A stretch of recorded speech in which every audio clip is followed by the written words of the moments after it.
Pagkapasok ko dito guys, parang napaisip ako. Parang nasa Kimetsu no Yaiba tayo o kung nanonood mo kayo ng anime na Demon Slayer. Parang ganito na ganito yung vibes ba yung kasama nila si Tengen sama. Sa mga nanonood ng Demon Slayer dyan, shoutout sa inyo. Nakaka-relate kayo, di ba? Parehas na parehas talaga. So sa mga travelers dyan guys, pwede rin kayo dito mag-lodge sa Kato Minashoku. It's a lodging house sa mga travelers. So dito pala ako nag-picture dati guys no, last year 2021. Isa pala siyang ice cream store dati. Hindi ko kasi masyado napansin nung nag-picture kami kasi winter season yun. Bukas siya guys, papasok sana ako so parang marami kasing tao kaya lakad-lakad muna tayo. So yung nakikita po nyo na tubig guys, ang tawag dyan is Chozoya. Ay, hindi ko alam yung totoong pronunciation yan pero yun po yung ginagamit ng mga Japanese or yung mga taong pumupunta sa shrine upang hugasan nila yung kamay nila tsaka iniinom nila yung tubig. Ang purpose po niyan guys is para daw ma-purify nila yung self nila pagpapasok sila sa shrine. Yeah. Nalala kasi yung COVID-19 kaya marami na yung tao.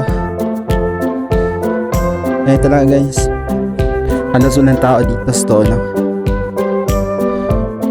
Pero yung pumunta kami kaya kasagsagan pa yata yung COVID kaya ganun yan. Meron ding mga establishment dito guys na bawal ka magkuha ng photos and videos.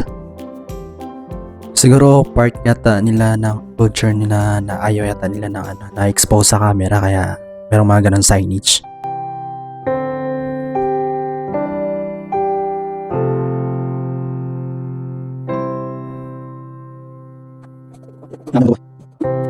Marami din pala mga foreigners na pumunta dito guys kasi yung last na punta ko wala kasi akong nakitang foreigners masyado Pwede ka rin makabili ng mga souvenirs ito guys sa lugar na to, kagaya ng mga chopsticks.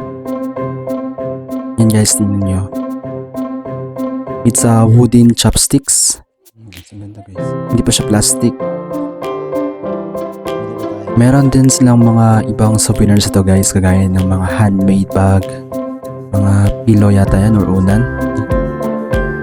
Wabi-sabi.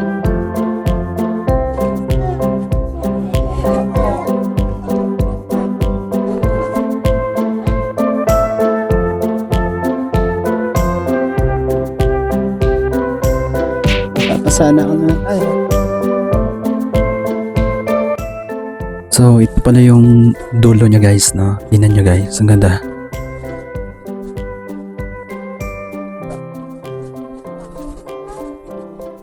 Mga oras yun, I think it's around 4 PM na.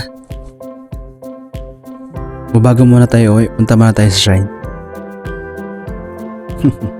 Try nga natin. Gusto mo nang tingnan guys, gusto ko talagang try yung yung tradition nila na yung sa Jinja or sa shrine yung papasok and then magdadasal ka. Kaso wag na lang, nakakalimutan ko kasi yung steps Balik na lang ako, kakaya. Hindi na ako ng Japanese. Sa mga nanonood ngayon dito sa Japan na balak bumisita dito sa Narayajoku, advice ko guys na medyo agahan nyo yung pagpunta nyo dito kasi medyo madilim kasi yung lugar na to pag naabot na kayo ng gabi. So bago tayo, tingin-tingin muna tayo sa mga pasalubong o yung umiyage. Baka may magustuhan tayo. Actually guys, yung lugar namin dito sa Nagano is nakafocus siya sa paggawa ng mga wine. Yan talaga yung mga products ng lugar namin. So pasok tayo guys no. Titingnan natin yun kung ano yung mga paninda nila dito. Well, kadalasan talaga ng mga products ito sa Nagano is almost wine talaga. So sa nakikita nyo guys is wine yung mga paninda nila. So wala naman ako masyadong nagustuhan kaya lalabas na ako. So time check 4:30 PM. Kailangan ko na rin umuwi guys kasi malalayo pa yung uuwian ko and then baka mabutan ako ng gabi sa daan so delikado. Ano pa naman yung lugar namin sa mga wild animals katulad ng bear so kailangan natin umuwi ng maaga para safe. Marami pong salamat sa mga nakapanood ng vlogs ko. Sana supportahan niyo po ako sa vlog ko and stay tuned kasi mag-upload pa po ako ng maraming video tungkol sa Japan. And God bless. Ingat kayo palagi. Bye bye.